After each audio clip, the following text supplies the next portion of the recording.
cold. I'm going to cough, snot, and make all sorts of noises, and I really apologise. I also have a temperature.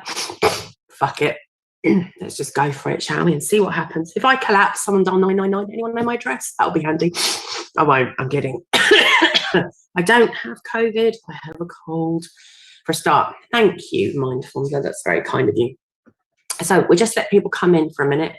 We'll let everyone catch up. Fucking hell, Jerry. Nobody look at Jerry's holding thing. Have you seen what he's got down the bottom? He's got Debbie Does Dallas with my face on it again, the bastard. Every time. Right, so hello, little baby switch. Hope you're feeling better, Deb. Thank you very much. Kara says, cute kitty in the background. Where's my cat? Has it gone? It might have gone. I've got a dog here as well. They come and go. They know they rule the house. And Smiley Kitty says hello as well. Hello. So thank you all. Welcome. Smiles from Minnesota, USA. Oh, that's amazing, isn't it? I love that. Gypsy Moon says, get well soon. Thank you. Dane, Debs, are you okay? Do you need a sick day? What's one of those? Do as I say, not as I do. Fucking hell. Come on, don't you know that's how parenting and therapy works? And advice. Fucking hell. Like, yeah. I'm live on Facebook and YouTube and upsetting everybody right now, probably, by saying that shit. Hi, Opal Fruit. Hi, Mark. Lol. And little baby switch. Lol. Okay, so we're talking about 3 different things today, and I've swapped the content round a little bit because somebody who asked me one of the questions, because I can only be here for the first half hour. First of all, can I please remind you all not to chat to anyone? I don't think you can. You should just be able to chat to everyone, but no one privately, if anyone wants to test that. And please, no commenting on anybody, no nudity. I'm sure you have beautiful bits. I just don't want to see them. Nobody else does. I'm sure you're a really lovely human being. So, but please think about the consideration about other people. This isn't therapy, however, it is a therapeutic space. I treat it like that very much. So you can write anything you want down the side. I will read it out. I miss the odd one. I really try and stay with it and catch up as best as I can. Thanks, Moria. No private comments. Wonderful. So, okay, which I've got it written on my phone because if I don't, I'll forget it. So we've got 3 different things today. We've got, let me pick up my phone. I need my glasses. I tell you, I can't read things off my screen or anything anymore. How to maintain healthy communication in a DS relationship, leaving time to ensure important non-kink topics get addressed. Mark is definitely being more cosmic than cosmic today by that background. Little baby switch has just noticed your background. It's cosmic. Cosmic will probably be upset about that. Okay, so let's talk about how to maintain healthy communication. Do I think the DS relationship aspect matters in this really? Yes and no. I think most people aren't very good at maintaining very good communication. We don't. We start to get a bit tired and a bit lazy. Jerry says, I upgraded my Zoom half an hour ago and I can't change my background or enable my microphone. Oh, I'm really sorry. And Mindful says, what is meant by a DS relationship in this context, 24/7 or less? The person didn't say, so I don't know. So, you know, I'm going to take DS as an average in the middle thing, whereby you probably have a top and a bottom, a master and different things. Regardless of gender, I don't think that matters about communication at all. I don't think gender doesn't come into it at all. So, sorry, everyone. Oh, okay. See you again in a minute then, Jerry's off and he's coming back. So how do you maintain healthy communication? Healthy communication is a complex word because what do we mean by communication? And really, when we're talking about what this person has asked is not just within DS, but how do you make sure that the non-kink topics get addressed as well? I think sometimes if you're living 24/7 or you have a very serious DS relationship, even though it's your life and it's very important to you, it's very important sometimes to come out of it, have a meeting once a week and say, okay, baby girl, okay, baby boy, mummy, daddy, sir, top, bottom, I don't care what titles you use, it doesn't matter. We need to talk as equals for the next hour. We're going to have a meeting. We have it maybe once a week or once every 2 weeks. Everybody should be doing this in their relationship. And let's look at what we want to achieve. Let's talk about how things have gone. Let's talk about what's working, what isn't working for both of us. And let's talk about what we would like to achieve in the next few weeks or the next few months. And let's talk about what we could do better, what we could change, what we could add to in some way, shape, or form. It's really important that we have an opportunity to have a conversation and just I'm not talking about fuck me, it's not a boring meeting, it doesn't have to be, it can be really nicely done. Try not to sit opposite each other, try not to sit side by side, try and sit around the corner of a table or around a round table, so you're talking slightly off, slightly square body on. If you're really struggling as well, it can be really lovely to hold someone's hand. However, if you're in quite a DS position and different things, one of the things you could do to change someone's mindset is take off jewelry. So if somebody's wearing a collar, unless it's a 24/7 collar, clearly I respect that, take it off for a few minutes. Say, I need you to be here. Little baby switch. I attempted that type of meeting with my ex, but she never had time for that when it was kinky. She was super into it, but a vanilla meeting, nope. And my response to that, no matter what position I'm in, then it's all or nothing. So this is also about then maintaining healthy boundaries. If you can only talk to me about sexual stuff, if you can only talk to me about the stuff that turns you on, and we can't talk about who's going to sort the washing up, or whether we're going to take the bins out, or who needs to take the kids here, or who needs to paint the fucking kitchen, or whatever, then we aren't going to work either. And that's really difficult to do from a submissive position. It's much more complex. What you've got as well, we've got to remember, I think one of the things you can think about is the 4 horsemen. So the 4 horsemen of communication, these are really important little bits that we can look at. So the 4 horsemen are kind of behaviors that escalate negative communication, negative behavior. And if that person, oh, Jerry, you're here, hello. If that person isn't willing to talk about these other things, they are doing one of the following. So what we have a look, so the 4 horsemen just increases any form of stress or anything else as well. So let's take them one at a time. So if we have a look at the first of the 4 horsemen, it's criticism. When we criticize somebody, we blame, we're harsh, we're horrible, we're unpleasant, we have a go. So let's take this, for example. Well, I don't want to talk about that with you. Let's talk about the good stuff. For God's sake, you always carry on about the bad stuff. That doesn't matter. Let's just talk about how you're going to go down on me right now, or wash my feet, or whatever it is. No, let's not do that. So that's really important. So, and then we have a go at someone over their flaws, or what we think are their flaws, rather than what is actually going on. So criticism is really important. It's all about judgment, disapproval, and all that shitty stuff that we do. So I came back here after a weekend away. This weekend I was at Lamb. I went to see my daughter. I didn't sleep very well. I didn't feel very well. I had a temperature back then slightly, and I had a cold. Told everyone I had a cold. And my daughter was really sick. And when I got back, I said to her, oh, by the way, the bin needs taking out, and nothing had got done. And I was really aware how I was brought into that critical thing. So instead of talking to her and saying, how are you? Are you any better? I went, oh, for fuck's sake, there's still dog shit in the garden. You haven't even done the fucking bins. What is wrong with you? And I let rip. I was hideous to her. And for a few seconds, then I went, do you know what? I'm really sorry. I've just really been brought into some really old stuff there. How are you? I really understand. I'm apologise. I feel frustrated because I'd hoped that all of these things would have got done because I don't feel well. However, I can do them. That's not a problem. So I just went into a very harsh blaming place, especially, and it's very old stuff. And that's connected to my mum always saying everything's got to be clean, tidy, perfect, lovely, all of that sort of stuff that we get. Instead, focus on the problem, not the person. So we want a meeting once a week. So we want to say, we want to say, let's not have an argument now. We're both really tired. We're not okay. Please, can we sort this out on Thursday's meeting? There are lots of different meetings that poly families use, that kinky people use. They call them all sorts of different names, whether they're meetings, radar meetings, all sorts of different systems to help us catch up. And there's lots of great poly tools out there that you can use that will help you with this as well. So instead of saying you're such a fucking slob and a shitty lazy cunt, you haven't done the kitchen, what we could say instead is something more along the lines of, I feel frustrated when the kitchen isn't done. Could we please do the dishes tonight? Could you? Because you promised that you would.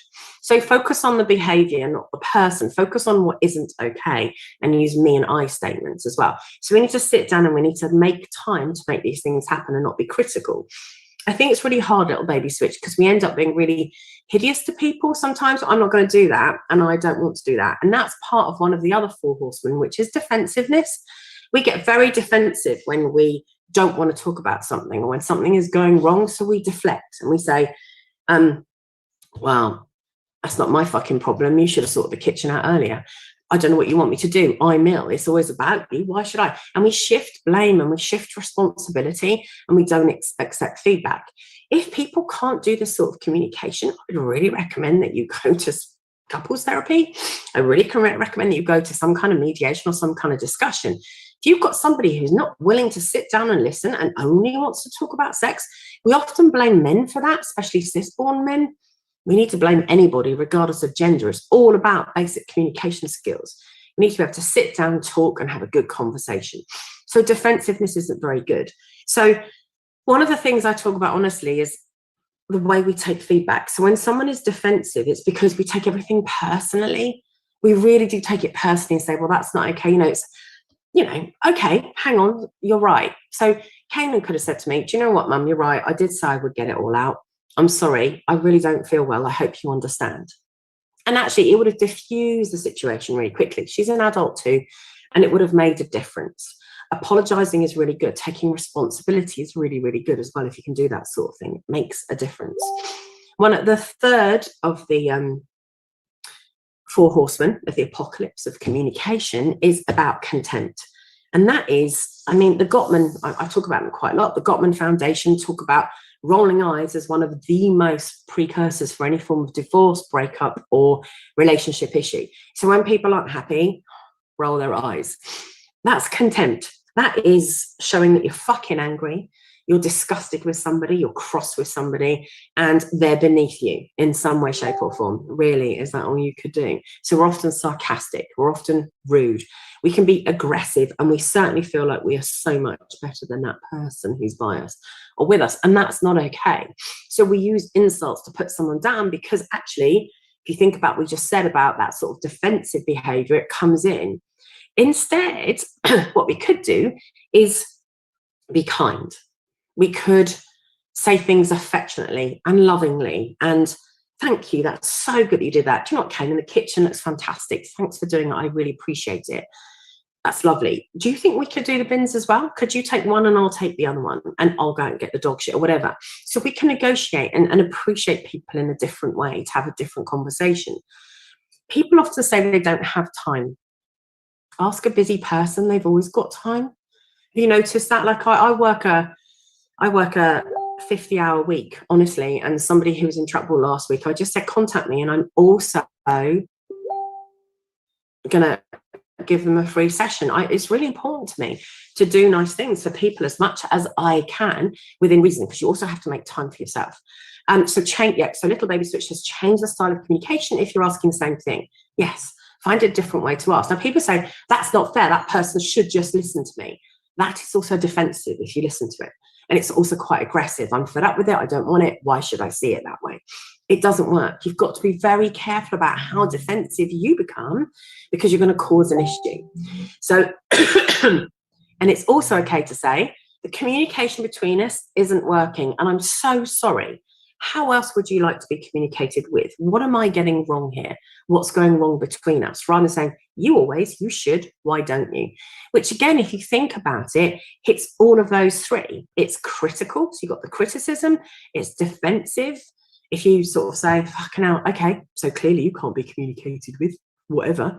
And you've got a lot of contempt. Cinder says, the idea of having an open discussion has brought back memories of the family talks my mother dearest insisted on at one point. It all became a platform for her to berate and criticize everyone else within the household. Communication styles and personalities can clash at times, and from my experience, those clashes can soon escalate into a petty argument. The point is here, it will only escalate because your mum sounds like she was critical and contemptuous, and it sounds like she was defensive at the same time. And that's part of the problem that we then get. This is about managing adult communication between two adults, or three or four, depending on how many you've got in your relationship, and working it out. And if it's petty, it's really important, which kids can't do because it's much harder for them, cinders, honestly, is to walk away and hold a boundary and say, stop. This isn't working. Listen, I really think as well, what you need to do is safe words are allowed in the communication. It's a really good idea to bring in. You all know what safe words are. Well, I hope you all know what safe words are. If you don't, please start reading Basic 101 BDSM. So a safe word is a word you call when something isn't okay. And you can say, boy, I'm feeling amber. I wrote a piece that maybe wasn't so popular yesterday or the day before. I don't know. I've been writing quite a lot recently. And it was more about, you know, we tend to sort of blame someone for something or say, you're fucking mental or you're gaslighting me. Actually, what we could do is say, oh, no, hang on, I don't feel okay about this. But so, sorry. So it's really important. So a safe word is a really good idea of, hang on, I am struggling with this. I'm not saying what you are doing is making me struggle. I am struggling. Can I have 5, please? And the answer is, of course, regardless of the DS position or anything else as well. Change the way you are. So Jerry says you get drawn into playing the required role in the drama triangle. There's 2 aspects to this in a family situation, a family setup, and or a relationship setup. And one is the Fisher-Price family toy box. So one of the things I studied to work with families and to work with relationships is some systemic therapy. And families are all about systems that we play out and the systems that are passed down the line and the systems that we use for forms of communication and everything as well. And when you change your position, so if you think of that Fisher-Price, that toy box, I don't know if you ever had them where like there was a hole and there was a sphere, there was a star that you put in a star, there was a crescent that you put in the crescent shape. Do you remember those? Thank you, Memoria. You are a wonderful human. But when someone starts to change their shape, if somebody dies in a family, we will try and recreate their shape because it's really important to us. When somebody isn't in the right shape, you'll pick up that plastic hammer. So the child has to learn that the circle, or the cube in the square, it won't go in the circle shape because it doesn't fit. So they just learn to bang with a hammer, first of all. Families do that to people all the time. They like to take their position. So we try and hammer people into certain things that they fit. And one of the aspects that comes with that is also the drama triangle. And if you don't know what the drama triangle is, I've got a writing on that one as well. I'm sure Maura is probably looking for it now, which explains it. And it's all about victim, persecutor, and rescuer.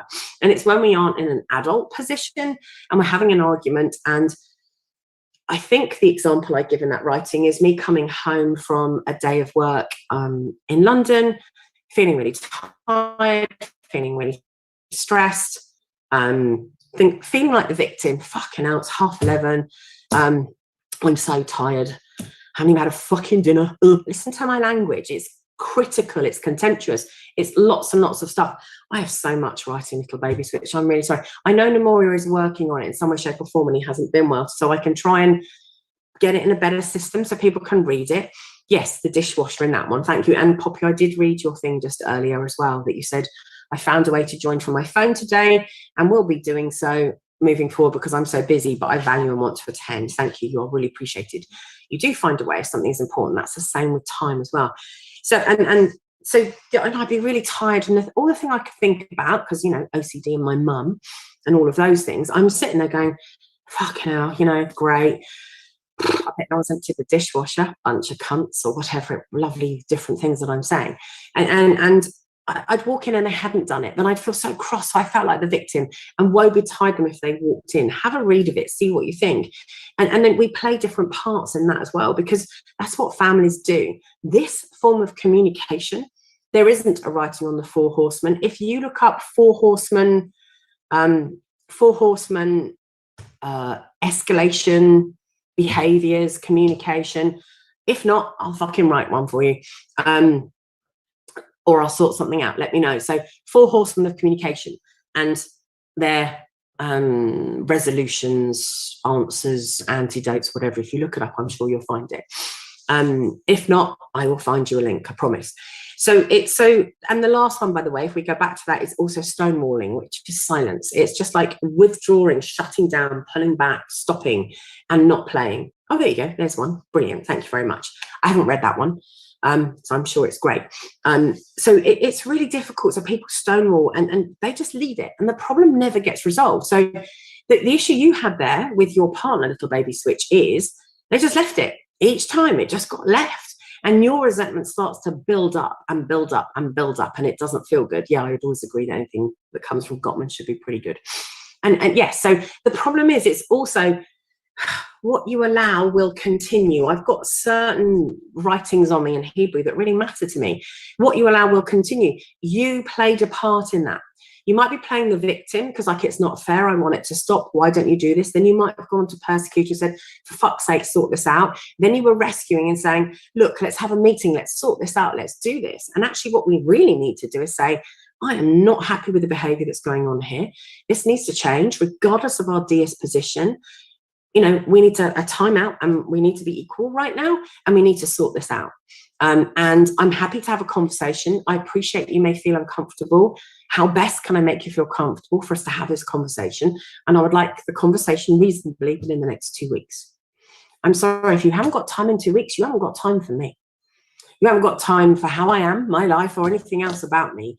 And that's not good enough. For me, anyway. Like, everyone will have it in their own way. That's not good enough for me. So you have to lay down certain criteria and learn to hold boundaries, which is really hard. Don't get me wrong. I think it's really, really hard. I'd say 24 hours. Yeah, I was being hyper crazy generous just to make the point. I think you can make time in 24 hours when it matters enough. When my mum died in May, what I found interesting is how much my kids were over. I've hardly seen them since. That's not a problem. We see each other quite a lot, and we have a lot of discussions, and we see each other a really fair amount. Oh my God, because my mum was dying, they were here all the time. They made that, they found the time because it really fucking mattered. They wanted to spend every minute they could with my mum, with me, and everything else as well. And they did the same for me when I was having treatment, when I was in chemo. They were incredible. So we can do these things if we want to. We've just got to get off our ass to do it. So if we withdraw, if we pull away and we're not very good at this, which I understand can be a trauma response. It's, I can't deal with this, I'm just going to pull away. But that is a child's response. It's an unhealthy response. It can be okay to say to somebody, totally appreciate that. I'm happy to give you time. How much time do you need? This still needs sorting. Please do take the space. However, what's the fair time for us to talk about this within? When you are ready, when you sit down, when we're comfortable. It's really hard to do that. It's so complex to do that. And it's a fucking good idea to try and do it. It makes a real difference. But people use a complete withdrawal as an avoidance mechanism. It's not good. Agree to stop, agree to say, let's just take a few minutes and use a couple of techniques. You could use breathing exercises, which is like the 4-7, which we've spoken about before. Breathe in for 4, breathe out for 7. Use the 4-7 method that I've made up that's a little additive to that. When you imagine the 1, 2, 3, 4 coming towards you, see it in your favorite calming color. See it as if your anxiety is hot, have it cold, or vice versa. Have a texture you like. So I'll give you the example of mine. So 1, 2, 3, 4 numbers coming towards me. They are a grey with coppers in. Of course they are, because my house is grey with copper everywhere. Slight hints of orange too. Coming towards me, it's a silk pillow. It's really soft and soothing and calm. And I'll often hear either a beautiful piece of classical music that I like, or I hear the seashore. And if my voice is already changing. I can feel the difference as I start to do it. I feel calmer, I feel better. Welcome, Serena. It's absolutely fine for you to be late. It's a smell I like, so I might smell the sea, or I might smell freshly mown grass. So I'm breathing it in, calming, see the 1, 2, 3, 4, and I'm probably going to taste coffee yogurt because it's one of my favorite things to taste. Soothes down, wraps itself around my anxiety and stress and my fears, lifts it up, and as the numbers 1, 2, 3, 4, 5, 6, 7 leave me, I see all the opposites. I'm probably going to see brown. It's probably going to smell of a burning fire, because that often gives me a headache. It's going to have the texture of velvet cushions that are up the right way, things like that. So just the opposites. And then I'm going to start again. Breathe in for 4. So 4-7, 5, 4, 3, 2, 1 can help. 5 things you can see. Tell me what they look like. But don't say, oh, that looks good. No, that's emotional. Be logical, descriptive. Just use those. Very, very basic descriptive. People are going on about coffee yogurt. I'll come back to that one in a minute, clearly.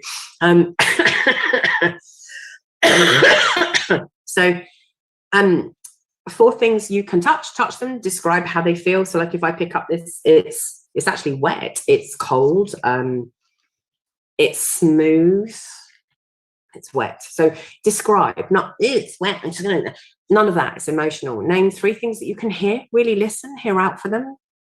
You'll find stuff. Name 2 things you can smell. Clothes, deodorant, perfume, hair products, whatever it is. There are lots of smells around. My dog doesn't smell, but she might do sometimes. And one thing you could taste, and for me, that would be the squash from this and cough medicine at the moment. I can feel it. So things that can help calm you. And if you're really, really tense, do some progressive muscle relaxation where you tense everything really, really, really, really tight.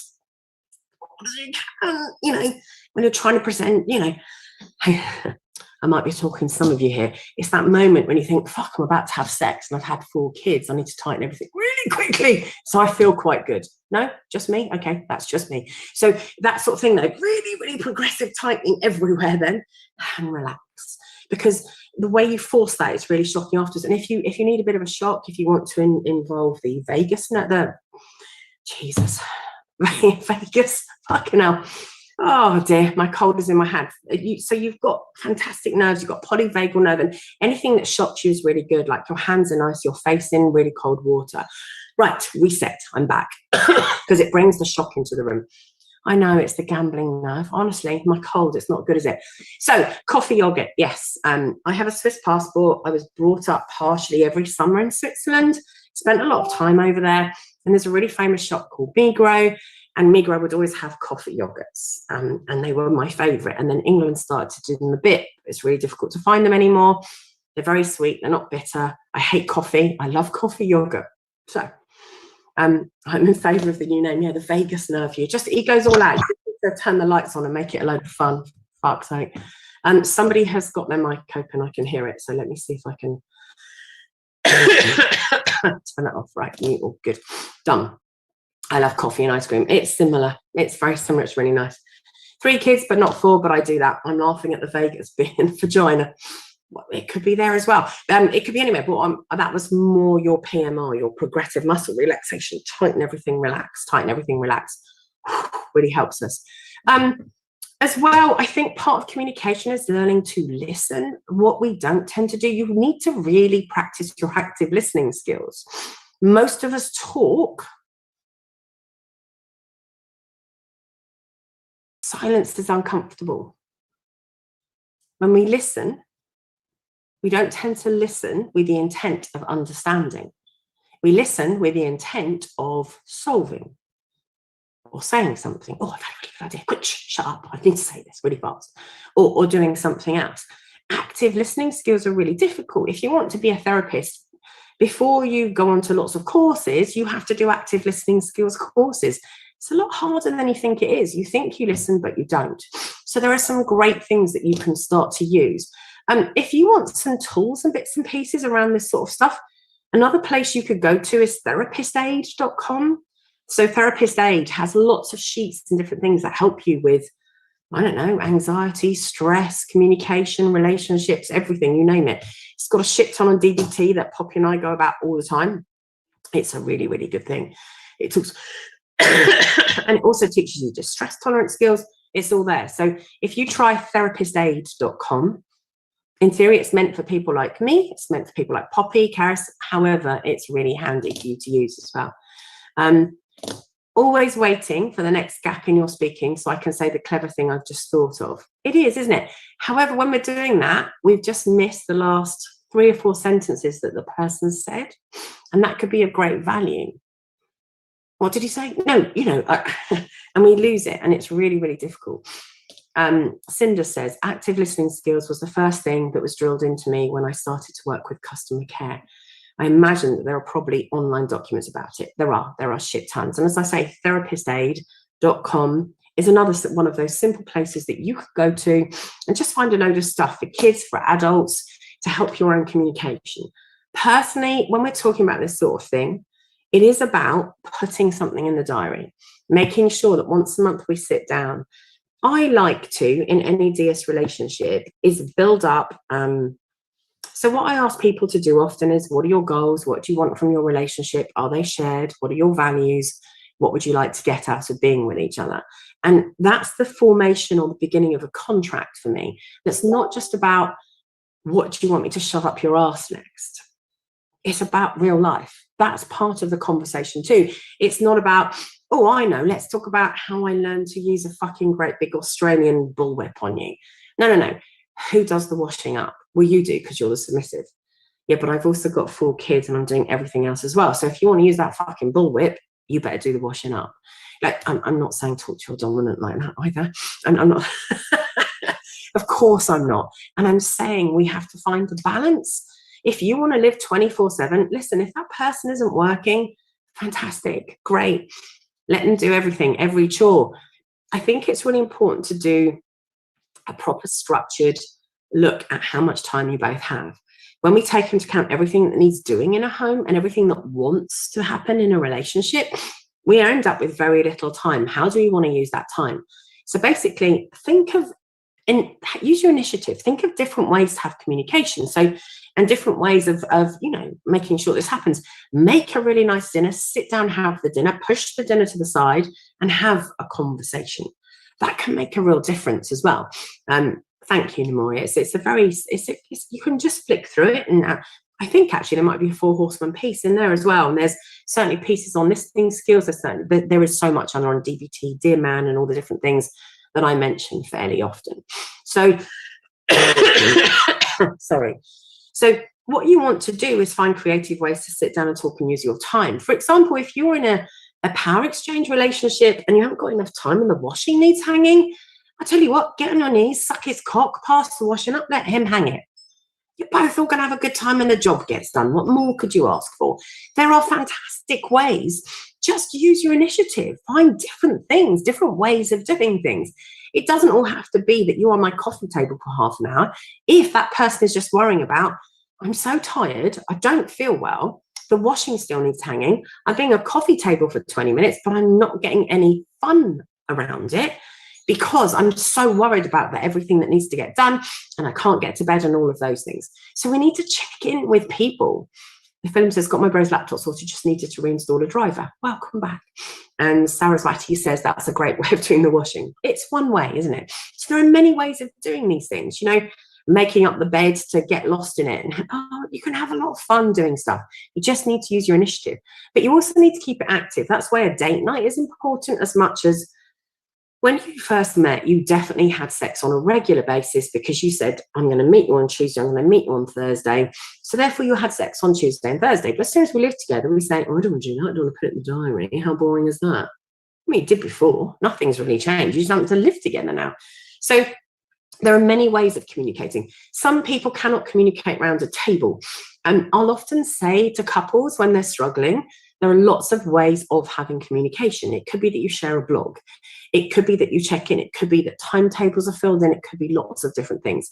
One of the old-fashioned ways I love is a good old-fashioned large notebook where on one side somebody writes, hey, I'm not okay with this. We need a conversation, whatever. And then when the other person checks, it has to be checked daily. Don't be a wanker and check it once a week. For fuck's sake. This is an agreement. Check it daily, look on the other side and write a reply. Some people feel safer writing something down.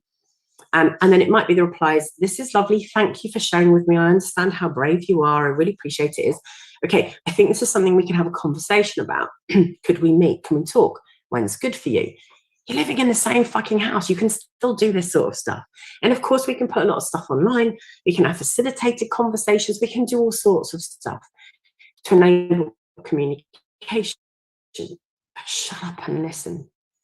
If somebody isn't willing to make the time to sit down and talk to you because they're too busy and they're too stressed, then they're not going to be okay. Does humour belong in kink? An old post of mine, not relevant to the current subject, just a reflection on your style. Is that personal? I'd have to have a look at that then, wouldn't I? Oh, remind me to look at that a bit later. I think it does. I think it's really important to have a laugh together. If you can't laugh and you don't get on, then you're going to be in trouble. However, we also know that people like a structure. They like productivity. They like a sense of purpose. So putting a meeting in, what we want is a joint sense of purpose. We want to try and make this work. So a regular setup thing where we say we're meeting once a month to review everything to see how we're doing. So we start with all those goals and values. We do basically our bronzes, silvers, and golds about our relationship and life. Bronzes are the basics. I keep harping on about this. This stuff takes me months to do with couples, the bronzes, silvers, and golds. And while I'm doing it, I teach communication skills and styles at the same time. I teach listening skills at the same time. And it takes months to do. You're so keen as a human being to do the sexual contract. You're so keen to do the play contract. It's going to look like this. We're going to do this. We're going to do that. Why the fuck aren't you keen on doing the stuff that takes up way more time than that? And if you get this bit right, it will lead to that bit anyway. Like, I'm sorry, if your dishwasher's emptied, you're more likely to get a good blowjob than if it's not. Or if the dog shit's picked up from the garden, I'm talking personally here. If nothing else is on my mind and everything is done, there's serenity and calm in serving. It can be really lovely. And if it's adding to my stress because I'm looking after you all night for 4 nights in a row, which means I've done nothing, and then I've got to work and I've got to do everything else as well, that will eventually catch up with me, catch up on my time, and it's not very healthy for us.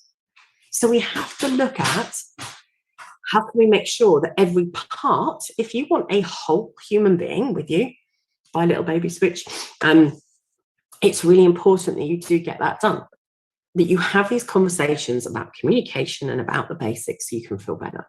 It makes a real difference. Right. Let me tell to pick up my phone. Anyone else got anything to say about anything that they think that can help with communication before we go on to the next subject? Anyone got anything they want to add? Anything they want to do? The radar template is pretty good if you want to use it. So just picked up my phone so I can remind myself of the next subject. So radar is like a review. It's all about, you can look at multi-amory. I think it's on squarespace.com or multiamory.com. It's a blah, blah, blah, blah, podcast. That's what it is. Think about it in a minute. But you basically have a look at, first of all, let's book the next one. That's really important. They might be once a month or whatever. We're going to review everything. That's what the R stands for. See what it is. We're going to agree the agenda of what we want to get done today. And that could be anything. It can be sex, but it can also be, it can also be about what color we're going to paint the ceiling. It could be about any projects we've got going on, any work we've got going on, any hassles we've got with grandma who lives with us or whatever it is. And then we're going to discuss those things. That's what the D stands for. And then I'll come back to the silvers and golds in a minute. Then action points. Who's going to own that? Put a name by it, put a date by it, and reconnect. Say something lovely to each other as soon as you've done that. Thank you so much for sharing. Thank you for doing those things. It's really appreciated. So you can look up radar. I think it's multi-amory or somewhere else. A suggestion that another slave told me specifically for my situation was to have a journal that's just for my mum to read. It's similar to what you're saying about the notebook, but I'm able to write anything and everything to her in it, including cursing, without fear. Yes, so I would say the same to children as well. Journaling is really handy. It doesn't matter if your spelling's incorrect or anything else as well. However, that's a brilliant idea for you. Your fucking top has got to buy into it. And this is the problem 9 times out of 10. I've recommended this to people and I then see them the week after and he, she, they, doesn't matter, say, I wrote in the journal 4 times. They haven't even looked. Oh. The disappointment and the failure of that is unbelievable. Please get it done. Right, so sorry, bronzes are small things. Silvers are the bigger things, like how often do we talk? What are our... they're things that really bother you, that would really going to start to cause some damage to the relationship if they carry on long term. So bronzes can be put your coffee cup away, put the toilet seat down. I always say that one. Please wash the bath after you've used it. Don't leave the washing machine full of stuff. Pick up the dog shit from the garden. They could be bronzes and you can swap and work with them. Your silvers are more about your communication, the way you deal with each other, and there'll be quite a few bronzes, quite a few less silvers, and your golds are the stuff you need to say, if you do this, I'd be gone. And then people say, well, I can't think of any golds. We've covered everything. Oh, okay. So if he, she, they really started to beat you or told your family all about you or lost you your work or told you like, oh yeah, well, not those, but that's not going to happen. No. We still write it in because we're going to discuss it and we're going to look at it. My ex-husband said at my wedding he would take a bullet for me and he would never go. That's not true. Let's look at how that works. And within that, I would also turn around and do your exit strategy. It's really important as part of the document. If and when we break up, what will it look like? What will we do? What does it mean? What will happen? How will we split things up? How will we manage it on social media, in public and in other places? It's really good to have an idea. What advice would you give? One person likes eye contact and answers right away, and the other likes looking away and thinking before speaking when discussions are taking place, which frustrates the first person. Honestly, you might not like this. Fucking learn to accept that that's the way the other person communicates. If you want to be with them, chill out, leave them be. If you want, okay, so I'm telling this to you. I've got some clients who I can ask a question of and they don't know the answer. What I do know is they're going to write me an email in the middle of the week saying, Deb, I've thought about what you said. And now I know the answer. Not everybody likes eye-to-eye contact. It's too threatening. It's too much. Zoom fatigue doesn't come from us talking on Zoom. Zoom fatigue comes from this. Nobody does this in a meeting. You don't sit here like this unless you're maybe 3. And then your tolerance levels will also start to go, where's my chocolate? I need a wee. Like that. Unless you're 3. Normal meetings are done like this when we talk and we do other things. And we come back and we catch someone's eye. Plus, we're not all fucking neurotypical. There are lots of neurodiverse people out there who don't want to have the eye-to-eye contact, would much rather do this. And that's okay. We could send each other. I've had clients, especially children and things, where I've had things like we've texted each other in the same room sometimes, because that's the way the child wants to communicate with me. That's more effective. We're going to go up to talking, just not yet. Let's not force it. Let's not make it horrendous. It makes a real difference. And if you are having trouble in a relationship or in communications, if you are feeling overwhelmingly angry or scared or not okay, it's okay just to say, I just need a little bit of time out. If you're hungry, go and get some food. Bring it back to the table, eat. If you're too tired, and don't do it under any form of intoxication. How the fuck does that work? You won't remember it. You'll have a very distorted view of it. Our memories are bad enough as they are. Domina says, my S-types journal for me daily, and I make sure to read it every single day, or at worst, the next morning. I once went through a period that lasted 2 to 3 months where I fell behind on my slave's journal for as much as 5 days at a time. She said during that time that she felt forgotten. Yes. And it really affected her, even though otherwise our relationship was unchanged. It was the only journal reading that slipped. It is very important for you to stay on top of it. And I know you're in charge, Domina, and I know that you have that position, and that's fantastic. And it's okay for you to write a journal once a week for them too. It goes both ways. We just see, no, the slave must, the owned one must. You are fucking human. Dominants are humans and have their shit and have their issues. And actually, from a slave or a submissive perspective, I want to be able to support you when you're not okay. But I need to know the truth. I need your vulnerability. Show it to me and we will become even closer. Funny you should say that. I just started doing those DBT cards you recommended with my S-types rather than just getting them to do it. Yay! I'm so glad. And if you go to the Therapy Aid website as well, there's loads of DBT stuff that you can do with people there and lots of other forms of communication ways as well. So I want to know that you're not okay. I want to know that you can look after me. I'm entrusting you with me. I need to be able to look after you when you can't do it as well. I'm not incapable. I can step up and I can make a real difference. And that makes a difference too. Right, so let's go on to the next one. The next one was, I'm just looking at my phone. How to recover from being let down by a daddy.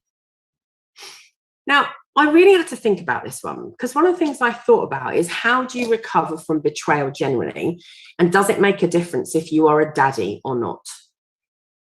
This person was specifically let down by a daddy.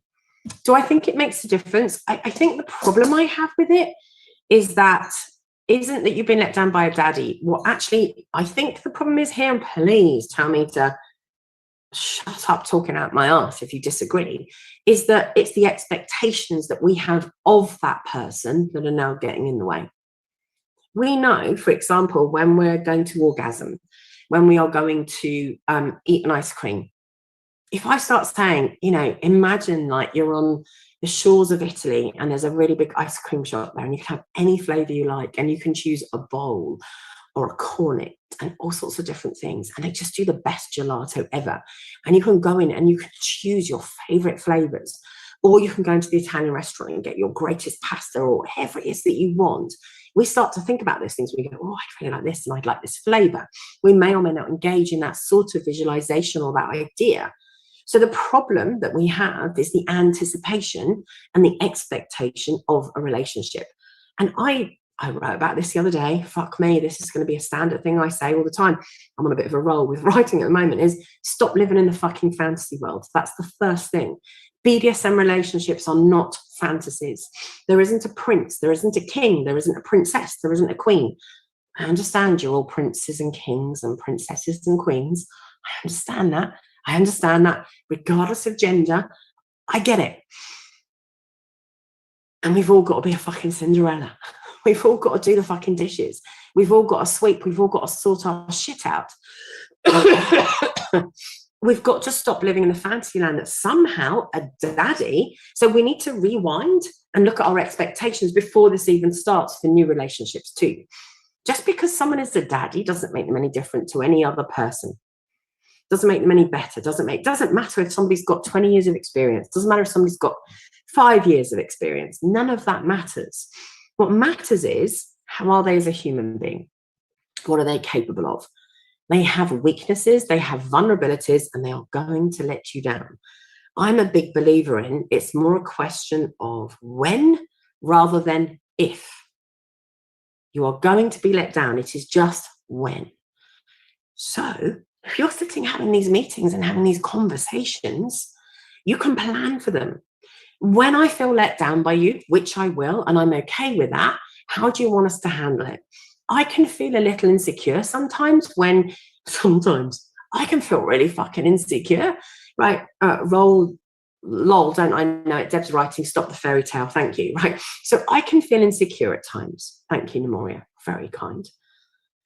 When I'm insecure, one of the things I'm aware of is, are you going to leave me? Right, so that's my old, really young, scared self going, right, that's it, we're done, aren't we? No, okay, I'm really good now at going, let's just relax, let's put the shoulders down, that's okay.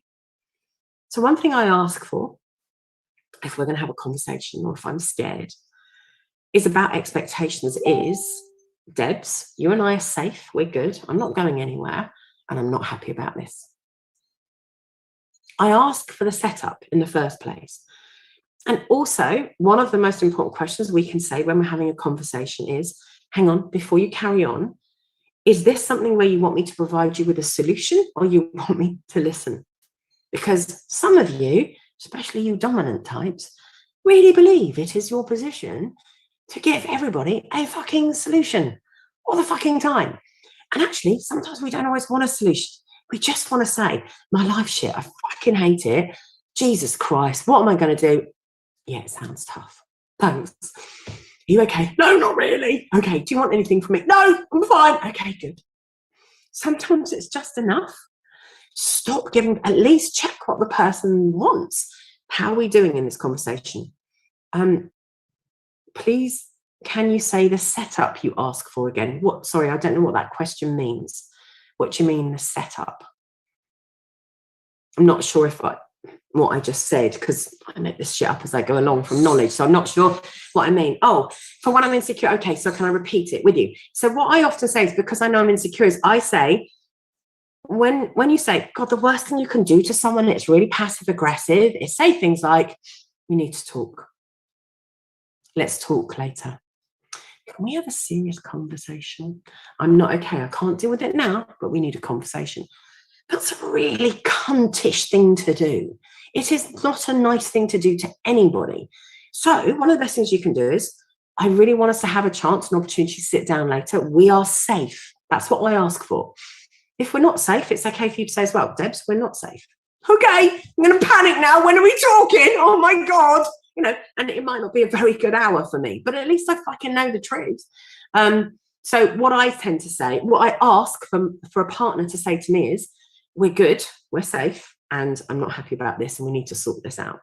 Learn to ask for what you want. Learn to set boundaries. Learn to ask for, especially if you're a submissive, in an assertive way, what is good for you and what isn't. So part of the problem, if we break up from this perceived notion of this fucking godlike king, that's the problem. A ginger and a cat walked in our garden, a black and white cat walked out. You're living as transmuse cats. It honestly doesn't. I have a black and white cat called Buffy the Vampire Slayer, because, hey, I'm a bit weird. And I also have a ginger cat called Ginge, because I'm clearly not very politically correct. We expected him to die. It was his he really wasn't well. But my Kaylin, the daughter I was talking about earlier, she hand-reared him for 2 months. And now he's a famous local cat. So it's really sweet. Honestly, I don't transmute cats. Somebody just wrote me a message about that. So I have a white dog, a black and white cat, and a ginger cat. So the problem is we put daddy on a pedestal.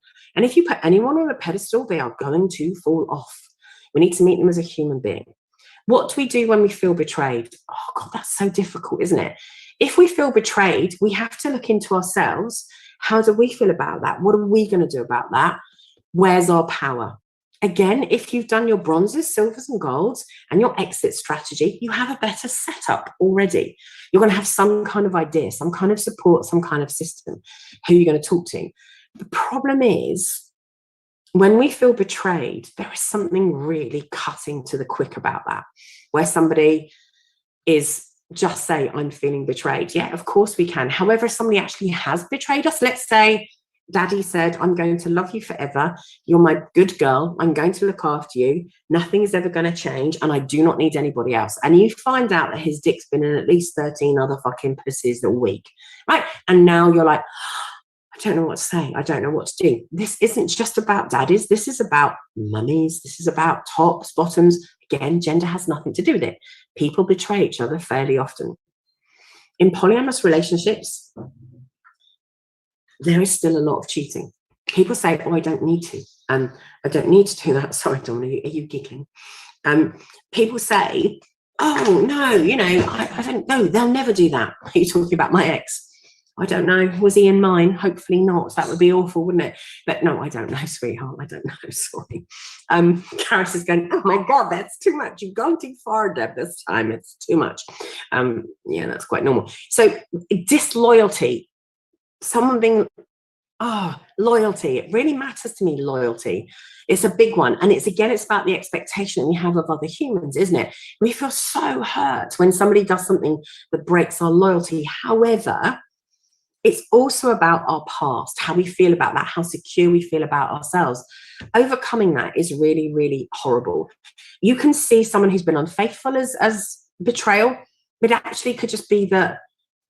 Actually, my mum and dad are a really good example. I've used them before, but when my mum was alive, her best friend's husband died. He thought about his death so much that he had left her with enough money to last forever, even to the point when she crashed her car with my mum in it. He'd even, when she had to get a new car, he'd even done like the balloon payment gap insurance, everything. He thought of everything. And then when my dad wasn't doing so well, and then my mum was starting to die, Jesus, it's quite complex. Mum said, well, what about my funeral? And he went, well, I don't know. I've only paid for mine. She went, well, what about mine? And she felt so betrayed by him. He hadn't thought of all these things. He just thought of himself. That's pretty normal for my dad. And I love him dearly. He's a sweet man, but he's a selfish man as well. So she felt utterly betrayed. So let's have a look. Just saying, feeling betrayed, don't want to liking reactions. Look, yes, when you're promised something that is not actually happening. I think as well, what's really important there, Luke, and by the way, I met Luke the other day for a second time. He came to Lamb, and so did Jerry, and so did a few other people, and it was so lovely. It's honestly, I would love to meet you all and see you. I mean, I see other people here regularly anyway, don't get me wrong, but it was so nice to, you know, whenever you're around or if ever I'm around, please come and say hello. It's so lovely. So the problem is people promise because we want to make people feel better. Your issue is you fucking believe everything you hear. Not you, Luke. One does. right? I mean, you might as well, look, I believe the best in people, but it's not very helpful. So we have to say, okay, I really understand that that's your intent, and that's really cool, and that's lovely. So Gypsy Me says, could you let us have some guidelines or links of what you'd include in the contract for bronze, silver, gold, and agreed breakup strategy when you get time? How about we do a bronze, silver, golden contract thing next Thursday for the first half hour? Should we do that? Would people want that?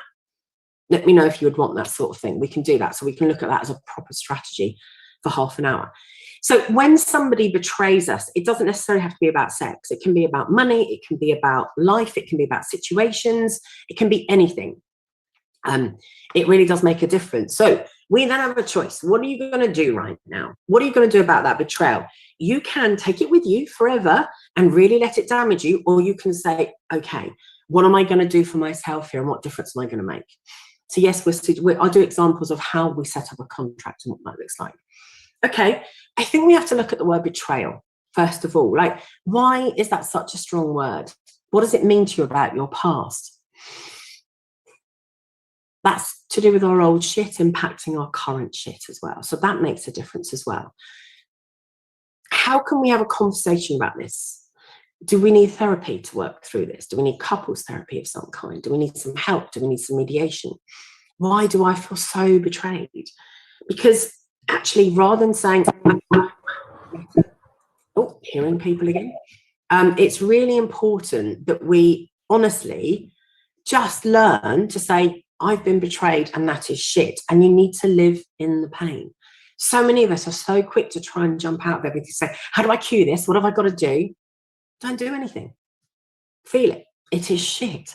It's okay.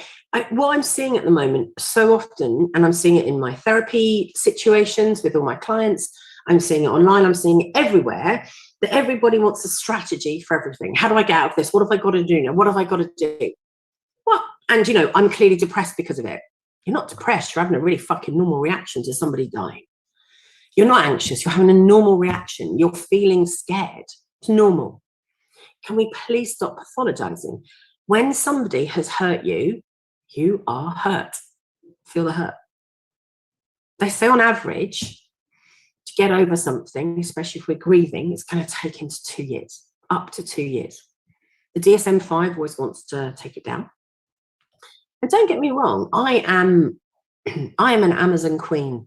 If my daughter sends me anything to Amazon, it says to the Amazon queen, Deborah Fields.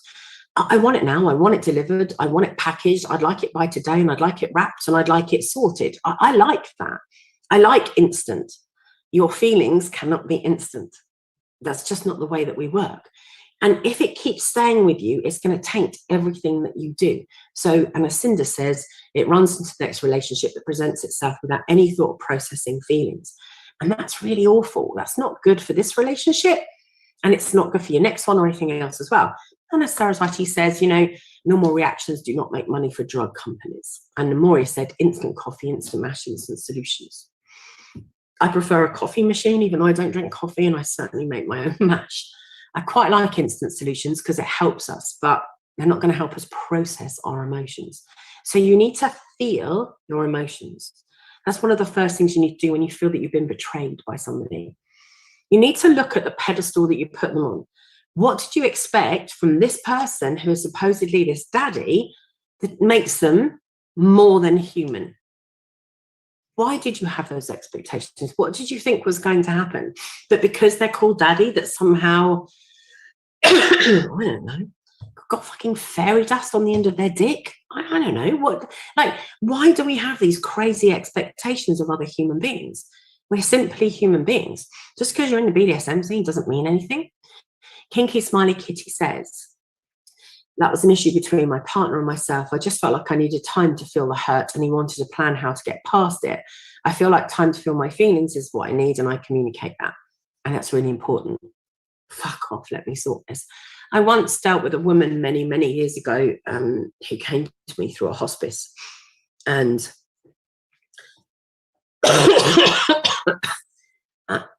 her son died, and she was young. Her son died young, and her son had a child young as well, so she had a grandchild too. And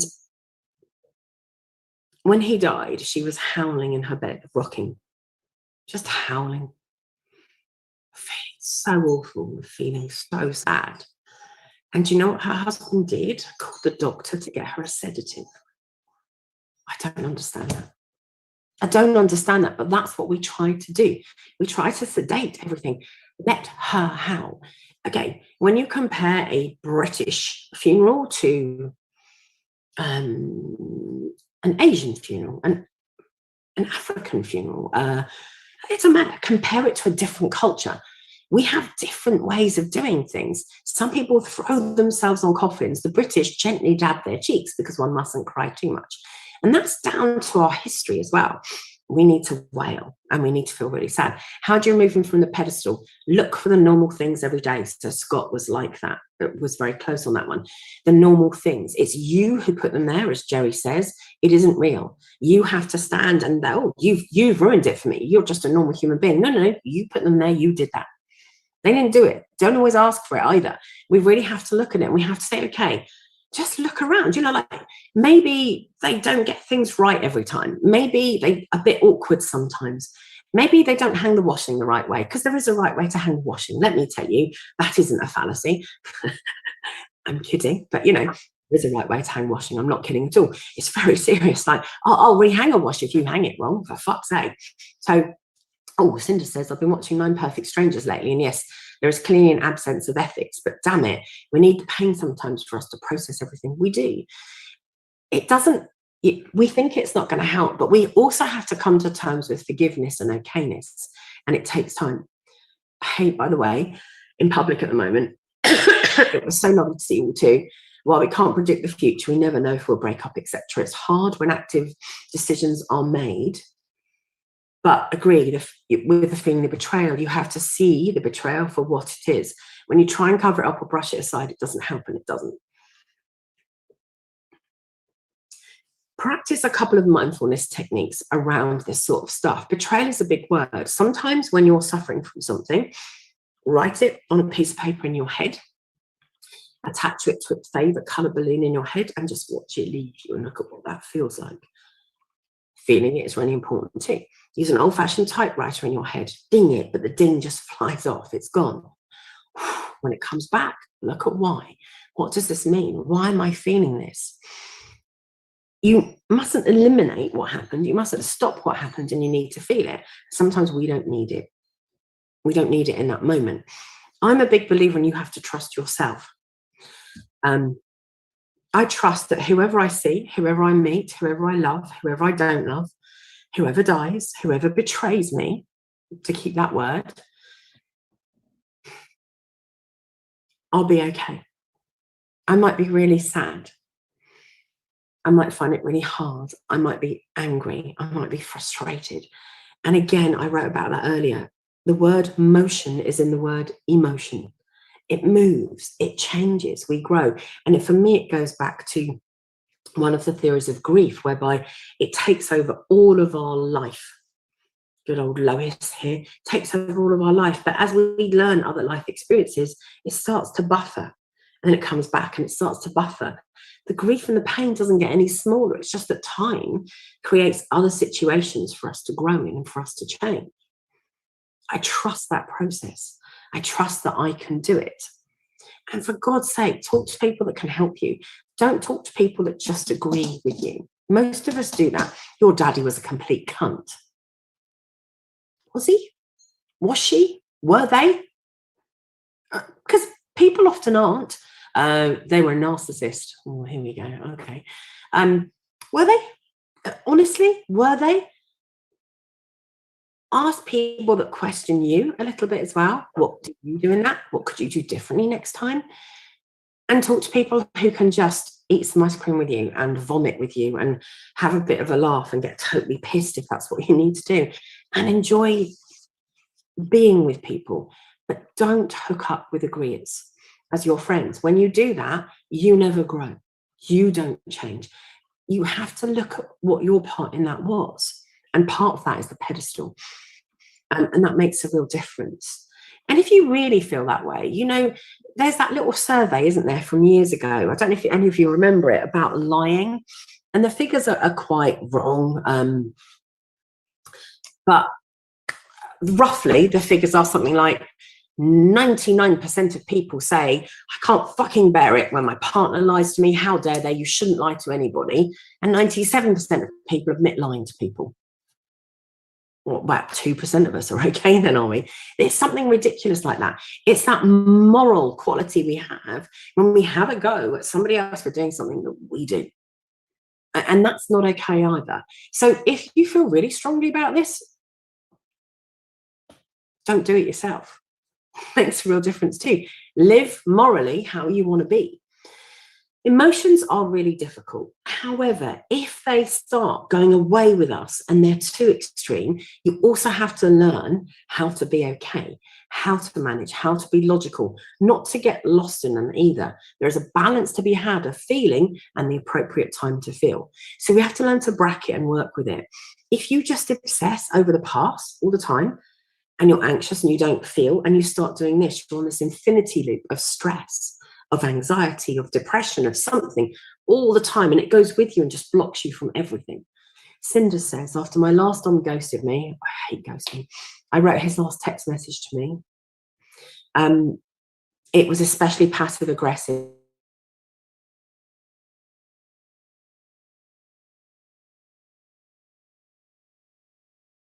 I saw in the day, and by giving myself space to process things, it really helped. I think I just tossed it out at the end of it, or I burned it. There are so many things you can do to heal yourself, so you can pick and choose what works for you.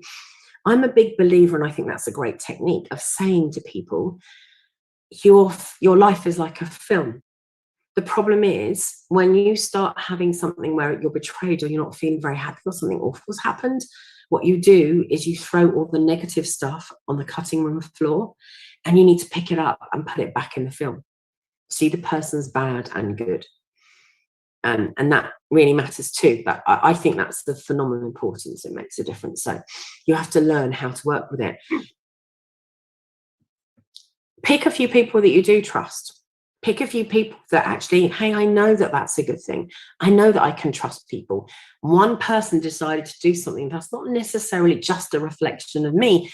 It is also a reflection of them. That is a them problem. They did that. That makes a difference. And that's important as well. Right. Anyone else want to say anything about if you're betrayed, what to do, how to look after yourself? For me, it's feel your emotions, widen your path, go and talk to someone if you need to. Pick friends that you can trust to also say, hey, you had a part in that as well. You built them up and built them up, and they were only ever going to come down. Pick the things that you can do in the ways that work for you. Is overeating, undereating, shit tons of exercise, whatever works for you for a little while, as long as it doesn't go on for too long so it starts to damage you. Anything is good enough for a little while that can make a difference. So that can help as well. Anyone got anything that they would like to say, that they would like to add, that says, no, I need to do this, and that I would like to have that in some way, and I think this would be really good, and what do you think about how we could do that, and that could really help? And I think Cinder's example is a really good one there. Pick your shit up off the cutting room floor and remember the horrible things that people do, because people do horrible things. Human beings are very capable of hurting each other and doing the most terrible things to each other. And it's also about learning. I often think it's interesting, we don't talk about it a lot actually, and I think we should in these workshops, about boundaries, about how to set them, how to keep them, and how to have assertive boundaries. It's really important. You have to really work on boundary setting. And a lot of people don't do that in BDSM relationships because for some reason they seem to believe that you can't have any boundaries if you're submissive, apart from sexual ones. That's just a bit strange to me. Of course we have boundaries. Luke says, yes, totally. I also agree about being safe and trusting yourself. When you cling to the betrayer even more, it doesn't end up giving you a healthy healing space. Look, I can't tell you how many times I say to people, block, delete, get rid of. It's really important. Can you add boundaries to the gold, silver, bronze for next week? I can, please. And advice for us submissives who are wired differently due to having PTSD. Okay, is that the 3 subjects for next week then? I haven't finished this week's yet, but are we saying, fuck me, I better get a pen and paper out. Old-fashioned. I think betrayal sometimes is difficult because it can affect our fundamental beliefs in the world. Yeah, I agree. I think as well, we are guilty of doing something with that though. So we're doing bronze gilvers. What are they? Silvers and golds. And then we're doing boundaries. And we can do that within DS and poly as well. And then we're doing PTSD within DS. We'll do that. Got that. Yeah, I agree. The problem is, it's also because it's how we painted the world. So it makes us not believe that the world is an okay place. But you're talking about one person in amongst billions and billions of human beings. And I think as well, we build people up to be so trustworthy. We build people up to be wonderful. We build people up to say how amazing they are and that they're fantastic. And people are. And at the same time, you also have to turn around and see them, people with flaws as well. It really makes and shit happens. As you know, I was in the process of buying a 16th floor flat in a tower block in Brighton, and then that tower block in Florida fell down. And I thought, but tower blocks don't just fall down, do they? Fuck, they do. Does it put you off it then? Yeah, kind of. Yeah, it's interesting, isn't it? Because actually, though, that also doesn't make sense, Jerry, because there are billions of tower blocks standing really straight and absolutely fine. Yeah, and there are billions of airplane flights that take off and land perfectly safely, but people are shit scared of flying. Yeah, but that's the problem, isn't it? We believe it's only possible. Is it possible? Yes, I will write it up. Betrayal makes us question our own identity and the identity of the other person, so it's twice the work. I really agree with that. That's a really good phrase. I like that.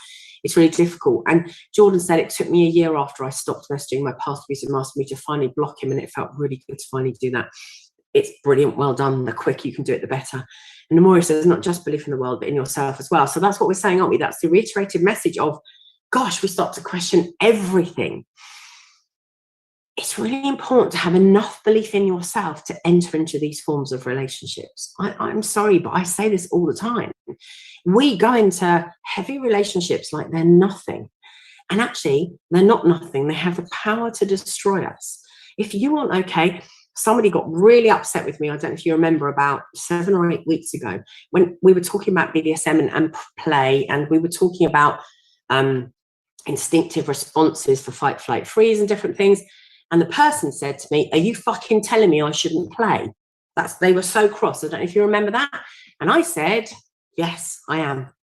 If you cannot control your responses, you're going to kick out and hurt somebody and do something, I am saying to you not to play. And they walked out the room.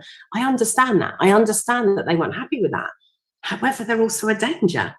You wouldn't let a dog off a lead that was vicious and attacked children if you were walking down the fucking street. You need to teach that dog to have some form of self-control.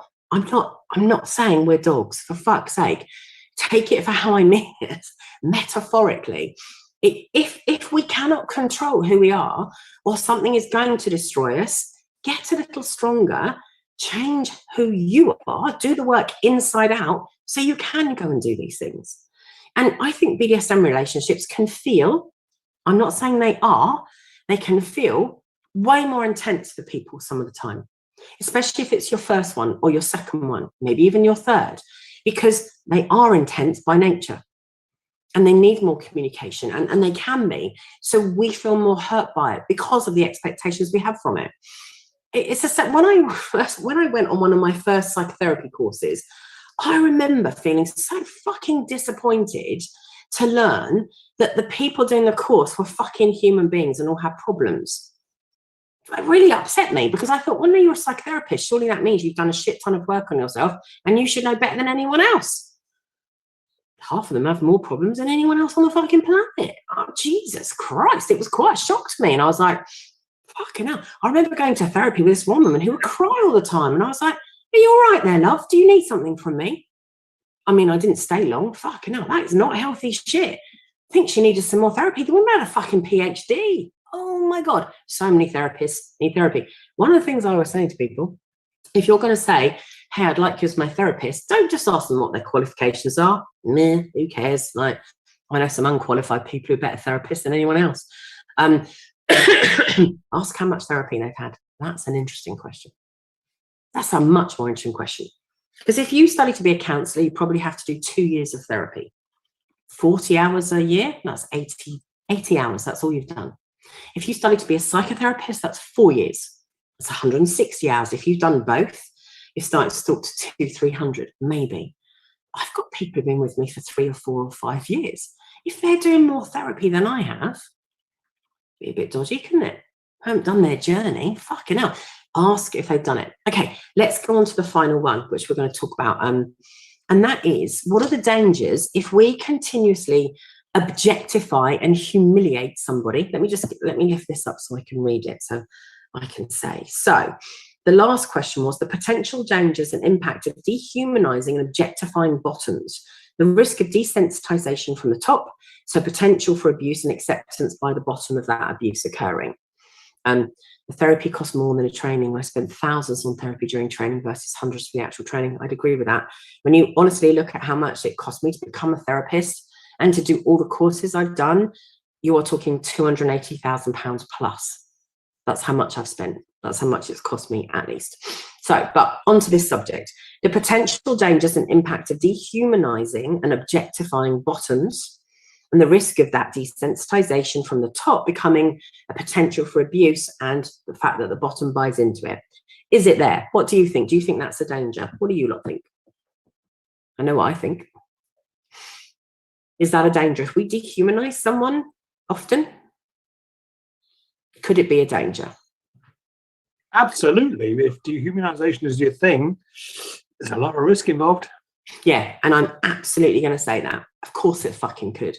Again, if you're going to get into this sort of stuff, you've got to be a pretty solid human being. I like being called a fat, dried up old cunt, and I like to be told that she's better, tighter, more beautiful. I love being a cut queen. However, I fucking love myself, and I'm all right with that. Like, come on. That's really important. You have to be okay with yourself in order to be degraded or dehumanized in any way, shape, or form. What we've got to look at, because I think we've got to be really careful, is we objectify people anyway to a certain extent. And I'm sorry, this isn't a feminist rant. Slightly it is.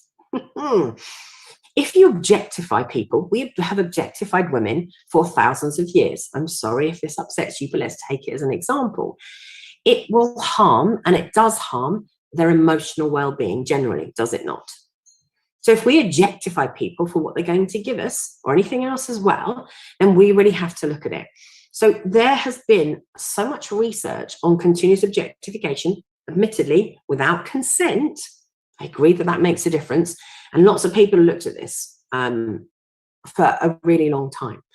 When you objectify somebody, the person can go into and take it from your perspective. Useless. And it really causes a lot of shame and a lot of anxiety. And it causes a lot of stress, and it can cause long-term psychological harm.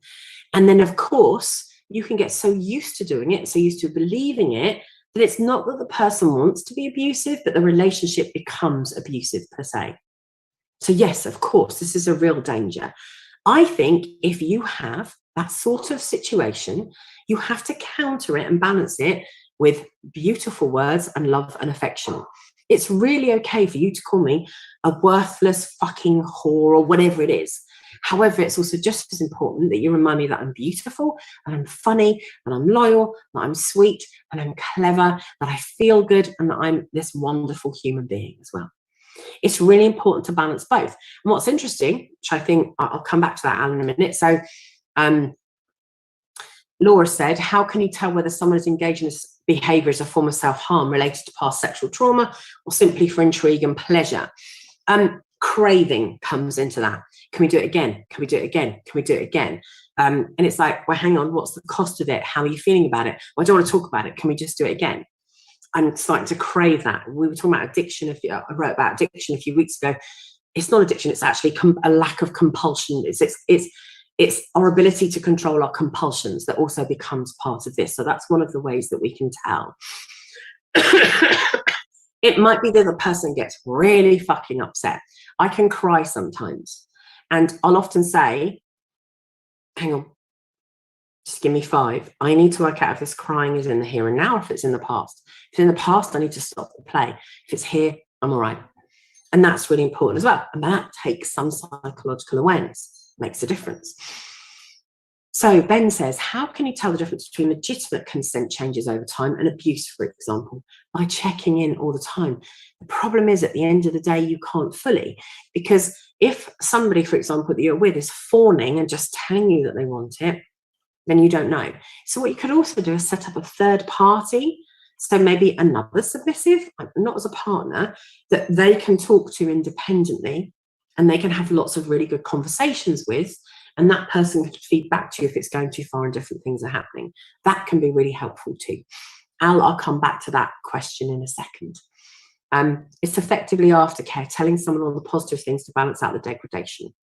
Right, and what also happens as well is that if the person can't take the good, then that could also be a problem. So a lot of us have umbrellas, right, in the sun, and they bounce back the sun because they're actually really to help with the shade, but they let the fucking rain through. We've got to be really careful about that sort of stuff. Some of us have been taught stroking in such a way that it says it's all right if you're a piece of shit. So in transactional analysis, we talk about something that's about stroking. So when a baby is born, it is lifted, held, cuddled, warmth. They're all the things that stop pain, that stop hurt. And then that changes after a while, because we can't do that with, I can't pick you up anymore. Like if Jerry came to me and said, I feel like shit, I can't put him on my lap and put him over my shoulder. Oh, why not? Because I can't. Because you're too big. I was about to go into a baby voice there. Because you're too big and I can't do it. Right, so, but what I can do is sit by him and put my arm around him and talk to him. So we change the way we stroke people over time, make them feel okay. However, we are conditioned as children to accept different strokes in different ways. The most common stroke is the conditional positive. That's the most common. Don't you look beautiful with your hair in pigtails, young lady? Don't you? Oh, okay. So for me to be beautiful, I need to keep my hair in pigtails. Aren't you good? Look at you tidying your bedroom. Clever boy. I'm so proud of you. You are so fantastic. You tidied your bedroom. Okay. So in order for me to be fantastic, I need to tidy my bedroom. What we need to give children are unconditional strokes that are positive. Fucking awesome. Fucking love you. Don't swear at your children. Maybe do. Who knows? As long as it's positive. Maybe don't. Jesus, can you imagine that? This therapist told me to say to my children, you're fucking marvellous. And take that to school. Don't do that. So the positives, I love you. You're beautiful. You're incredible. You're funny. You're vibrant. You are alive. I love being around you. Just the positives. Just the good. Without, I love being around you because actually it really feeds my energy. So I feel like I do really well with it as well. Okay, so that's my job. I'm just going to keep feeding people. I did the room. Look, when Brian was very little, it was really interesting. I was making a roast. And in fact, we just moved in here. So I think she was about 11, 10. And we're in the kitchen. And I thought, oh, I really need the carrots. There were the carrots. I was like, oh, thank you, sweetheart. The carrots. Oh, fuck, I haven't done potatoes. Oh, potatoes. They were right there. I'm just going to, and everything I went to do, she had thought of. And I looked at her and I said, what are you doing? She went, I'm helping you. And she beamed. And I said, I love you. And I love you helping me. It's really nice of you. Go away and have some fun. You don't have to help me for me to love you, to like you. If you want to do this stuff, then stay and do it. But if you're doing it because you're worried about me, go away. And she went away. She was just doing it because she was worried about me. And that's not a good stroking condition that we can bring children up in. And it was really interesting. She's still a perfectionist and she still likes to please, but from then it got a bit better. So it's really important. So we often give conditional strokes. We also give conditional negatives. Oh, well done, 83%.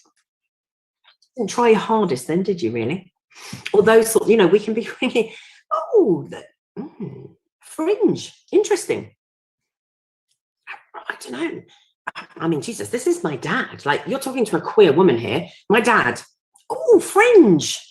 Makes you look like a lesbian.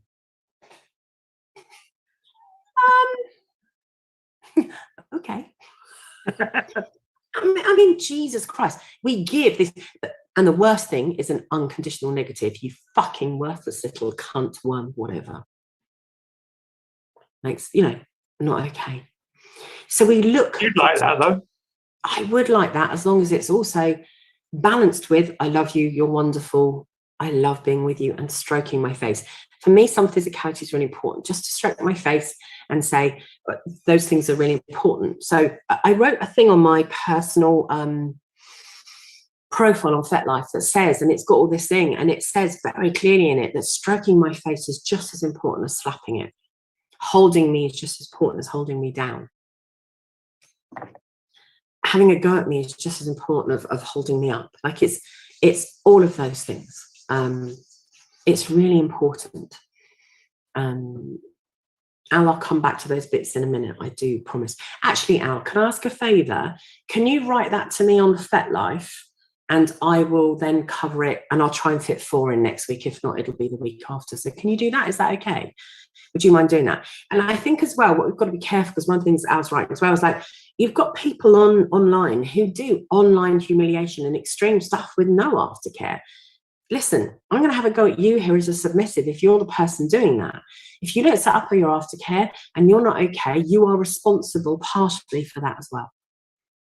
It is really important that you don't let yourself be abused. That's not victim blaming.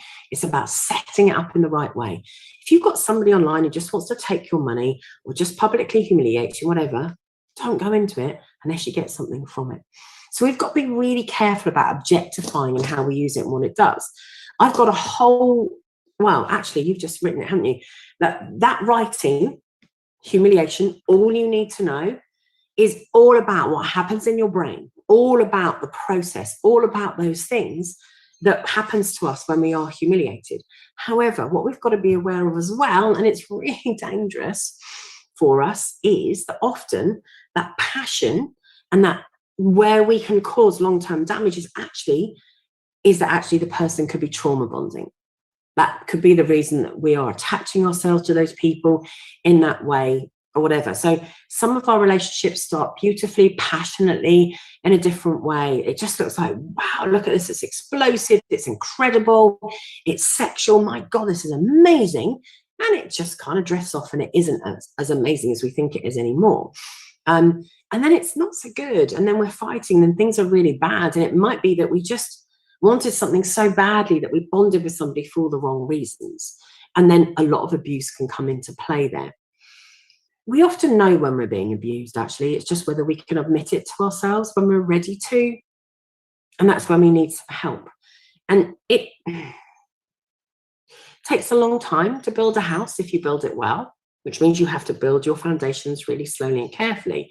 If your house goes up immediately, it doesn't always mean that the foundations are great. And sometimes in human relationships, we can fall madly in love in 1 second. I get that too.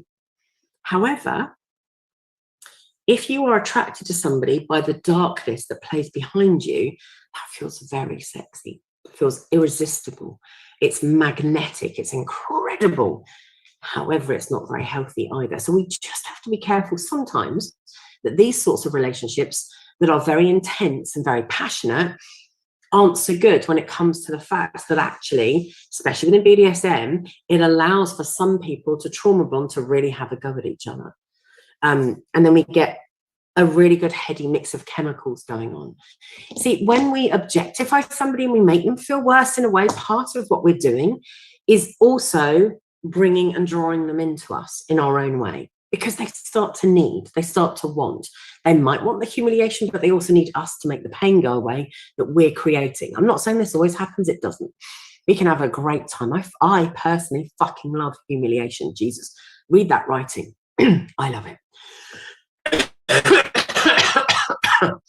Mindfulness says, I needed that aftercare as the dominant, giving degradation too. Exactly. My plate partner and I went through a reset process together where we brought out all the positives. Yeah, we can feel really bad about calling someone a worthless fucking loose cunt or whatever.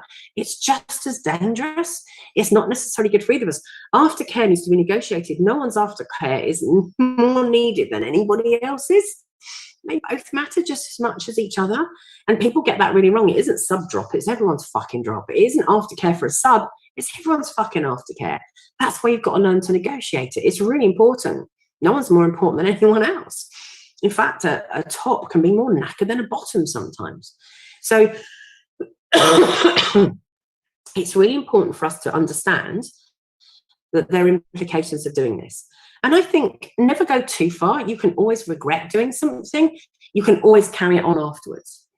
Listen, I was really tempted when we were doing that to have a go at you about this. I thought, would that help with the degradation? And the person says, fuck, no, don't say that to me. It will take me down a rabbit hole or whatever. And you need a long, long, long conversation before you do objectification, humiliation, and all of those things to say what is acceptable and what isn't. What words can I use? What things can I say? Can I talk about you personally? What if I bring your family into it? No, why would you do that? But oh no, I thought it might be quite good, you know? No, really fucking wouldn't be. Well, yeah, actually, that'd be quite hot. I'm not talking about sexually. You can even do what you like. It's fantasy. But you know, it could be anything like what is acceptable and what isn't. And you need to have a really fucking good conversation, because the possibility, if you are the bottom or the submissive on this one, to say, what can I live with the consequence of hearing? Because if you are told again and again and again and again that you aren't okay, that you aren't enough, then you could possibly start to believe it. Especially, you know, when you've got a flood that comes, or a small pinprick of a hole in a ceiling, and that water just starts to drip in. It's the tiniest of gaps that lets that water in. But after a while, it just fucking opens up and opens up and opens up, and you end up with half the fucking ceiling on your floor. If you have the tiniest crack of, I'm not okay and I can't deal with this, it will open up eventually. Yeah, I was going to say the same, Scott. It's great that you're a newbie if you like it and if you want to do it. I'm a big believer in going slow. I am. I'm sorry. I'm really boring. I understand we all want the excitement. However, you also have to look at the risk and the damage. Somebody said to me, fucking hell, love, the other day on one of my writings, Jesus, you know, you want to live life at a fucking 1 instead of a 5. I turned around and said, I'd rather plan for a 5 than live life at a 2. That's how I feel about it. I plan for the 5, so you're okay, and live at the 2. It makes a real difference. So start with that writing. There's lots of good writing about humiliation around as well. I think The Voice has written a little bit about humiliation, so have a few other people. Al, if you write to me about those things you want done, I will do those if that's okay, if you can. So we've got to be very careful, and I think it needs a bit more negotiation. I would argue that humiliation and objectification is edge play. I would put it alongside waterboarding, choking, and the more extreme violence and blood and different pieces that you say. Nemoria says start at 1 and build up to a 5 and enjoy every step. Yeah, that's intensity. For me, about planning though, plan for the worst, know exactly what's going to happen and be okay, and fucking live life fast and furious as well. Do a bit of both. It's not a bad thing to do. Big believer in pre-morteming and planning. So with objectification, with humiliation, of course, it can become very, very dangerous for us as human beings. It can really get under our skin. It used to go with that whole sticks and stones can hurt, you know, can break my bones, but words will never hurt me. However, if you look at all of the adverts nowadays, when we're changing that about the impact of the internet, about the impact of bullying and the different things that we do, words really fucking hurt us. Words really hurt us. And I've said this to you before. You've heard me talk about this, this principle. If I go into the village and I say, oi, fatty, really loudly, a percentage of fat and thin human beings will turn around and say, don't know who she's talking to. And a percentage of thin and fat people go, Jesus Christ, she means me. It's how we feel about ourselves that's the issue. It's not the word. My thing, I don't care if you mention my weight. It doesn't matter to me. It doesn't hurt me. I'll come back. Luke said there was a master slave that I knew of. The master was very into abuse, humiliation, objectifying based on what they wanted. From seeing them, it looked like they had an incredible setup. That was only after they broke up, did the sub rights and posted it became abuse and they felt worthless. Yeah. And that's the problem. And Saraswati says, words destroy just as much as physical abuse. And we also know that the law changed a couple of years ago in England for domestic violence to include emotional financial abuse in a different way. And that's all about words. The more he says, it took me years to get functional after a history of humiliation, unintentional, another 20 years to get back to being nearly me. When someone is okay and these things happen, we've built up to that okayness for years. In one fell swoop, it can break, and it takes years to get that back up again. So I was saying, like, fat doesn't bother me. I am fat. That's okay. I can do that. My thing is if you call me stupid. I don't mind being worthless. For me, growing up, it was all about, so for me, a hard limit, off limits is my intelligence. When you're having a go at me, you're fucking stupid. What do you know? That one's going to cut. Not interested in that one. Because I know a lot of shit because it's my survival mechanism. That's good for me now as a therapist. It's really handy, isn't it? Or somebody who writes and does stuff, great. But it's my survival mechanism. That's what I've done. It's never enough. It's why I have so many fucking qualifications. It's also why I'm holding off on the PhDs, because they're not really for me. They would be for my dad and what he wants. And that Jewish history as well. If you need an ology, get more qualifications. I say, no, I don't. I'm okay, thank you. So it's that as well. So we all have our stuff. So you really have to be careful about objectification and humiliation. Of course, it can cause a lot of damage. And that bit where it turns over to abuse is actually also the bottom's responsibility to say, this is too far, that's too much, it needs to stop, I'm not comfortable with it. But then we can feel like a failure. That's why I also like the idea of when we do extreme stuff, of bringing like a mentor in that the person can talk to, preferably the same gender and preferably the same position. Now, a lot of DOMs don't want to do that because they're worried. However, it can be a really great thing of saying, what do you think about this? Like, Poppy and I talk, we bounce ideas off each other. We talk quite a lot. We talk about, we use peer supervision together. We do lots and lots of different things. And I'll run things by her fairly often, or she'll run things by me. It's really important you've got people like that in your life. Do you think this is okay? Fucking hell no. Okay, good. Thought I was going mad for a minute. So preferably someone of the same gender and preferably someone of the same position. Mentors should not be opposite genders and opposite power positions. Guess what happens with those? It becomes abusive often. Not always. Again, I get it. Not always. I see a lot of people advertising as a mentor, and I always say, okay, what sort of person do you want to mentor? Look for the answers. It's always interesting. It's really important that we maybe don't do that. That same gender, similar position, especially around this sort of stuff. So if they've got someone to talk to and run it by, they can report back and say, I think you went too far the other day. You maybe not realize they don't want to let you down. This is happening as well. Clearly within agreement, consensual boundaries as well. Okay, next week, we will look at the bronze, silver and gold system and how to set up an exit. So we're talking about how to make a contract, really. I won't be able to read this one. We'll have a look at it. We're going to look at boundaries, how to set them, I think with boundaries as well, if we also look at how to hold firm boundaries, how to hold ourselves so that we know, you're quite adamant about them and how to do that.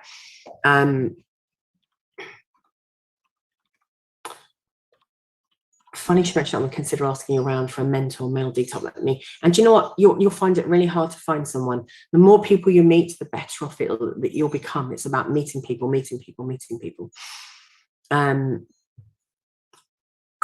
There is a kink shrink community group now, Fet Life now, if you want to join it, that somebody did. If you want to do that, so you can post the link if you want to join that as well, if you want to talk about the things that we talk about. Somebody did that. And says, will you do more talks on humiliation? Maybe you have done many already. How about I do that the week after? So it'll basically be what I've written, but yeah, I already cover that. See, that's lovely. Jerry's just said, to you, Mindfonder, I'm not a mentor, but I really would, happy chat about stuff. You can PM me. So that's already someone you can talk to. That's lovely. And Maury said, thanks, Deb's amazing as always. Thank you very much. James has said, I've made a kink shrink community group where we can discuss, share if you tweaking, but if you'd like to join, here's the link. I ran it past Debs first. Mindfulness said, cheers, Jerry. Mindfulness, same as Jerry. So Nemoria is saying it as well. So isn't that great? Cuthbert Bear, thank you. And thanks, Nemoria. Lovely. Thank you, Cuthbert Bear and Emily. Okay, so we'll talk about those things next time. Some of the stuff we've spoken about is hard. And actually, all of this stuff is also my opinion. And I understand that. There are no qualifications in kink.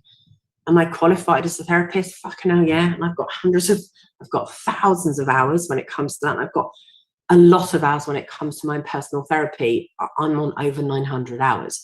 I'm a big believer in what I do. It's really important to me. So that's a really important question as well. Al, please PM me, please. Oh, I'm glad it's helped with the other issue as well. Fantastic. If you ever want to back me, you can. I'm on Coffee as the Kink Shrink, and I am on Patreon. If you want to do that, you don't have to. Come to these as often as you like. You don't have to pay a fucking penny. I do all right. These just help me with the extra bits. So thank you all ever so much for coming. Thank you for also saying lovely things. People are saying lovely things. I really appreciate that. Oh, someone's first meeting. Oh, great. I'm really glad. Thank you. Do come along next week. So we've got great subjects next week. Again, pretty BDSM based. And whenever you've got anything to say, just share it on the side. I will read it. So people are saying lovely things. I really appreciate you. So I'm going to go and feed my voice with something, I think. Come and meet Debs in person, Lamb, 3rd of October. That's true. The workshops that I run at Lamb are a Q&A on the day. I think people always expect me. I think people think I read stuff here, that I'm setting it up and I've got those things. I haven't. I like when you come to Q&A, I always say this, please ask me a question because you'll grab me afterwards. And people go, no, we'll leave it. And then I get about 30 towards the end. I just go, I'm happy with silence. So actually, if you come along to Lamb, if ever you want to, they are Q&A on the day. Never know what's going to come up. It was interesting last time, actually. Somebody had found religion and then weren't sure about them being queer anymore, even though they got married to a woman recently and they were a woman. Jesus, so like we have some really interesting stuff come up live as well. So thank you. You've all been really lovely. Thank you so much. And so come along anytime you like. And if you are at LAN, come and say hello to me. I would love you to. I absolutely approve of hugs and cuddles completely. Come up and say, Deb. And if I go like that, just tell me your name, because I'll just have a cuddle anyway. But, you know, I might not recognize you or whatever. No, I'm up for that. So please come and say hello. Birthday leave permitting. Oh, that would be so cool. It'd be so lovely to see you. Lovely to see you all. Thank you for coming. See you next week. You're a great family. I saw that Q&A video on religion, on queerness. Yeah, it was really interesting, wasn't it? I didn't know it was a fucking video. I mean, I didn't know it was a video, so there's me going, but whatever. I didn't know it was a fucking video. Never mind. All right, I'll see you all later. Thank you all for coming. See you later. Bye. Bye.